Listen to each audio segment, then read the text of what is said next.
사도신경하심으로 우리의 신앙을 하나님 앞에 고백합니다. 나는 전능하신 아버지 하나님, 천지의 창조주를 믿습니다. 나는 그의 유일하신 아들 우리 주 예수 그리스도를 믿습니다. 그는 성령으로 잉태되어 동정녀 마리아에게서 나시고 본디오 빌라도에게 고난을 받아 십자가에 못 박혀 죽으시고 장사된 지 사흘 만에 죽은 자 가운데서 다시 살아나셨으며 하늘에 오르시어 전능하신 아버지 하나님 우편에 앉아 계시다가 거기로부터 살아있는 자와 죽은 자를 심판하러 오십니다. 나는 성령을 믿으며 거룩한 공교회와 성도의 교제와 죄를 용서받는 것과 몸의 부활과 영생을 믿습니다. 아멘. 찬송가 350장입니다. 우리들이 싸울 것은 혈기 아니요, 우리들이 싸울 것은 육체 아니요, 마귀 권세 맞서 싸워 깨쳐버리고 죽을 영혼 살릴 것일세. 한 마음으로 힘써 나가세, 한 마음으로 힘써 싸우세. 악한 마귀 군사들과 힘써 싸워서 승전고를 훌리기까지 우리들이 입은 갑옷쇠가 아니요, 우리들이 가진 검은 강철 아니요, 하나님께 받아 가진 평화의 복음 거룩하신 말씀이로다. 한 마음으로 힘써 나가세, 한 마음으로 힘써 싸우세. 악한 마귀 군사들과 힘써 싸워서 승전고를 훌리기까지 악한 마귀 죄 아무리 강할지라도 우리들의 대장 예수 앞서가시니 주저 말고 용감하게 힘써 싸우세. 최후 승리 얻을 때까지 한 마음으로 힘써 나가세, 한 마음으로 힘써 싸우세. 악한 마귀 군사들과 힘써 싸워서 승전고를 훌리기까지 죄악 중에 빠진 사람 죄를 뉘우쳐 십자가에 달린 예수 믿기만 하면 위대한 데 빠진 영혼 구원 얻어서 전국 백성 될 것임일세. 한 마음으로 힘써 나가세, 한 마음으로 힘써 싸우세. 악한 마귀 군사들과 힘써 싸워서 승전고를 울리기까지. 아멘. 오늘 말씀 요한복음 12장에서 보겠습니다. 요한복음 12장 1절로 8절까지 말씀입니다. 제가 봉독해 드립니다. 6월절 엿새 전에 예수께서 베다니에 이르시니 이곳은 예수께서 죽은 자 가운데서 살리신 나사로가 있는 곳이라. 거기서 예수를 위하여 잔치할세 마르다는 일을 하고 나사로는 예수와 함께 앉은 자 중에 있더라. 마리아는 지극히 비싼 향유 곧 순전한 나드 한 근을 가져다가 예수의 발에 붓고 자기 머리털로 그의 발을 닦으니 향유 냄새가 집에 가득하더라. 제자 중 하나로서 예수를 잡아줄 가룟 유다가 말하되 이 향유를 어찌하여 300데나리온에 팔아 가난한 자들에게 주지 아니하였느냐 하니 이렇게 말하면 가난한 자들을 생각함이 아니요 그는 도둑이라. 돈귀를 막고 거기 넣는 것을 훔쳐가미러라. 예수께서 이르시되 그를 가만두어 나의 장례할 날을 위하여 그것을 간직하게 하라. 가난한 자들은 항상 너희와 함께 있거니와 나는 항상 있지 아니하니라 하시니라. 아멘. 오늘 본문의 말씀을 가지고 참된 헌신이라는 제목으로 함께 말씀을 살펴보겠습니다. 옛날 황해도 재령에 동북교회가 있었습니다. 그 교회에 정찬유라는 장로님이 계셨습니다. 그는 본시 학교 앞에서 작은 문방구를 운영하며 어렵게 살았던 사람이었습니다. 가난하게 살다 보니 하나님께 드려야 될 11조도 드리지 못했습니다. 하루는 하나님의 말씀을 묵상하다가 그런 생각이 들게 되었답니다. 그래, 내가 하나님께 마땅히 드려야 할 11조를 떼먹고 드리지 않는다고 해서 내 형편이 더 나아지는 것은 아니지 않은가. 이래도 배가 고프고 저래도 배가 고프다면 차라리 하나님께 11조를 드리고 배가 고픈 것이 더 낫지 않겠는가. 굶어 죽을 각오로 11조를 하던 그의 삶이 윤택해졌고 그는 새로운 사업을 시작하게 되었습니다. 건축자재 상회를 열었는데 당시 집을 새롭게 고치려는 건축품을 타고 소위 떼돈을 벌게 되었습니다. 어느 날 자신이 사는 허름한 집을 보고는 새로 지어야 되겠다라는 생각에 건축자재를 가득 쌓아놓았는데 교회가 생각나더랍니다. 허름한 교회를 먼저 고치지 않고는 자신의 집을 고치지 않겠다는 생각이 나더랍니다. 그래서 그는 그 당시 3만 원의 헌금, 현 시대로는 한 20억쯤 된다라고 합니다. 이 3만 원의 헌금을 하게 되었고 교회 건축이 이루어졌습니다. 교인들은 정찬유 장로의 귀한 뜻을 기리기 위해서 예배당 머릿돌에 이렇게 적어 놓았습니다. 정찬유 장로 기념 예배당. 그때부터 정찬유 장로는 그 교회를 다니지 않고 다른 교회에 출석하기 시작했답니다. 목사님과 교인들이 찾아가서 이유를 물었습니다. 대답은 이러했습니다. 제가 지금까지 동북교회에 출석한 것은 그 교회의 주인이 예수 그리스도이시기 때문입니다. 그런데 이제는 그 교회의 주인이 바뀌어서 정찬유 장로가 지은 정찬유 개인의 교회가 되어버렸습니다. 저는 더는 사람이 주인으로 앉아있는 교회는 다닐 수가 없습니다. 그러니 그저 조용히 돌아가 주십시오.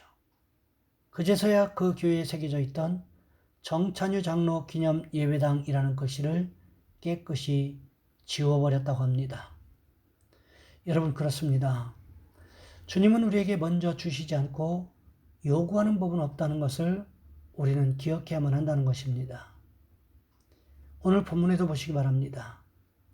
주님은 먼저 주시지 않고 요구하지 않는다는 것을 우리는 알아야만 한다는 거지요. 주님께서 먼저 우리에게 주셨기 때문에 우리에게 요구하실 권리도 있다는 것입니다. 마리아는 지극히 비싼 나두의 향유를 예수님의 발에 부었습니다. 그 순간 그 자리에 있던 사람들이 경악하기 시작했습니다.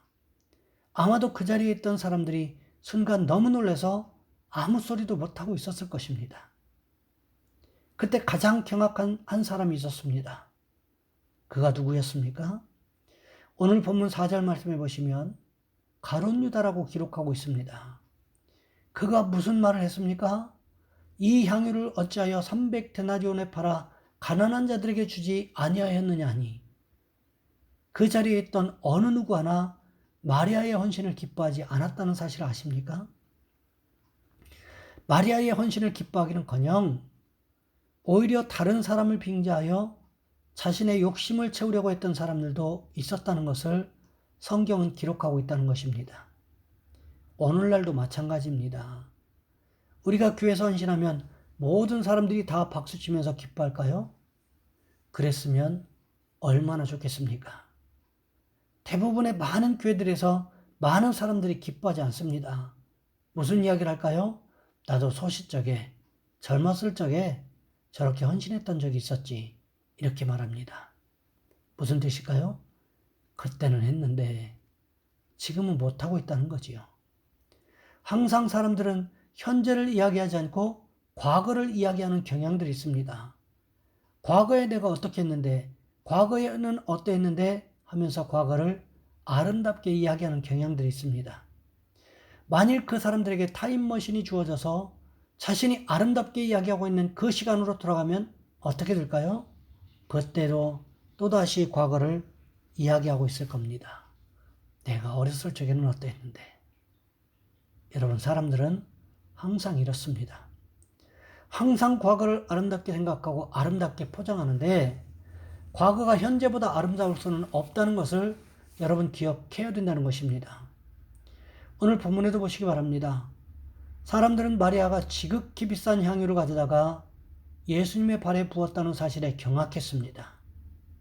하지만 우리 주님 어떻게 말씀하십니까? 동일한 내용을 기록하고 있는 마태복음 26장 10절부터 13절 말씀에 보시면 이렇게 기록하고 있습니다. 예수께서 하시고 그들에게 이르시되 너희가 어찌하여 이 여자를 괴롭게 하느냐? 그가 내게 좋은 일을 하였느니라. 가난한 자들은 항상 너희와 함께 있거니와 나는 항상 함께 있지 아니하리라. 이 여자가 내 몸에 이 향유를 부은 것은 내 장례를 위하여 함이니라. 내가 진실로 너희에게 이르노니 온 천하에 어디서든지 이 복음이 전파되는 곳에서는 이 여자가 행한 일도 말하여 그를 기억하리라 하시니라. 메시지 성경은 이 말씀을 이렇게 기록하고 있습니다. 예수께서 사태를 알아차리시고 끼어드셨다. 너희는 어째서 이 여자를 괴롭게 하느냐? 이 여자는 지금 나한테 말할 수 없이 소중한 일을 한 것이다. 가난한 사람들은 평생 동안 너희와 함께 있겠지만 나는 그렇지 않다. 이 여자가 내 몸에 향유를 부은 것은 내게 기름을 부어 내 장례를 준비한 것이다. 내가 분명히 말한다. 온 세상의 메시지가 전파되는 곳마다 지금 이 여자가 한 일도 기억되고 기려질 것이다. 여러분 말씀을 가만히 살펴보시기 바랍니다.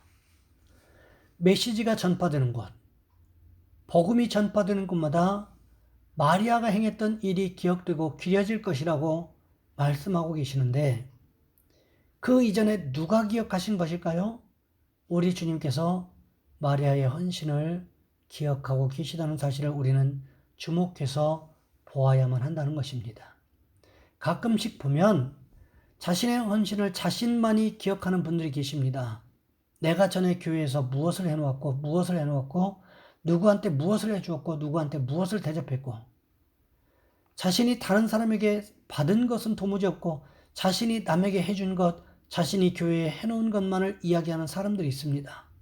벌써 몇 년 지난 것 가지고 수십 번, 수백 번을 반복해서 이야기하는 사람들이 있습니다. 그 이야기를 시작함과 동시에 너무 들어서 그 이야기 또 하려고 하네. 이 정도까지 떠올리게 만드는 사람이 있는데 그것이 과연 헌신일까? 아니면 사람들에게 보이기 위해서 한 것일까? 우리는 생각해 볼 필요성이 있다는 것입니다. 그것은요, 헌신이 아니에요. 그것은 자기 자랑입니다. 오늘 본문에 보시기 바랍니다. 마리아가 먼저 예수님의 발에 향유를 붓겠다고 예고했던 기록이 있습니까? 오늘 본문 이후로 마리아가 자신이 예수님의 발에 향유를 부었다고, 자신이 예수님의 장례를 준비했다고, 그래서 주님께서 칭찬하셨다고 사람들에게 알리고 자랑했다는 기록이 있습니까? 전혀 그렇지 않습니다. 이것은 무엇을 기억하는 것일까요? 마리아의 헌신은 마리아 자신이 기억한 것이 아니라 누가 기억한 것을 의미하는 것일까요? 우리 주님이 기억하셨다는 것을 의미하고 있는 것입니다. 그 결과가 무엇이었습니까? 복음이 전파되는 곳마다 마리아의 헌신의 이야기가 아름답게 전파될 것이라고 우리 주님 말씀하시지 않으셨습니까? 여러분 그렇습니다. 우리 헌신은 내가 기억하는 것이 아니라 누가 기억해 주어야 하는 것일까요? 우리 주님이 기억해 주시는 것이야만 한다는 것입니다. 바라기는 우리 모두가 우리 주님이 기억해 주시는 헌신을 하는 저와 여러분 우리 모두가 되시기를 주님의 이름으로 부탁을 드립니다. 이 시간 우리 한 목소리 함께 기도하겠습니다. 주님, 우리도 주님이 기억하시는 헌신을 할 수 있게 도와주옵소서. 아름답게 전해지는 헌신이 될 수 있도록 도와주옵소서. 또한 우리의 자녀손들을 위해서 이 시간 우리 주여 한번 간절히 부르신 후에 한 목소리 함께 기도합니다. 주여, 사랑의 하나님, 우리를 도와주시기를 원합니다.